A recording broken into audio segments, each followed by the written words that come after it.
কারণটা কি কি হতে পারে? এই কারণ আপনারা নিজেদের মধ্যে আলাপ করেন। আমাদের তো অনেকদিন সময় দিয়েছিলেন। আমরা আজকে অগস্টের পর থেকে এই ব্যাপারে অক্টোবর মাসে একবার আমাদের কথা হয়েছিল সরকার পক্ষ বিজিএম পক্ষ, আপনাদের মনে আছে? সেই হেড অফিসের সামনে তারা প্রতিশ্রুতি দিয়েছিল, কিন্তু সেই প্রতিশ্রুতি তারা রাখতে পারে নাই। কেন পারে নাই? তারা বলে দিচ্ছে সরকার পক্ষ থেকে ভালো রেসপন্স আসে না।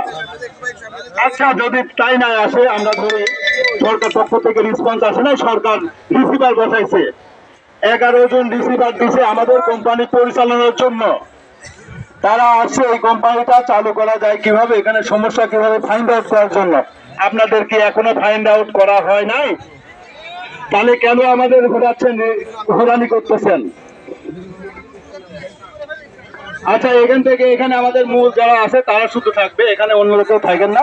আমাদের প্রোগ্রামটাকে খুব সুন্দরভাবে করতে চান। আমি আলম ভাই, শকত ভাই, হন্না স্যারকে যাচ্ছিলাম। আপনি একটু দাঁড়াবেন না? আপনি এখান থেকে যারা অ্যাডমিনিস্ট্রেটিভ লোক ভাই সামনে যান।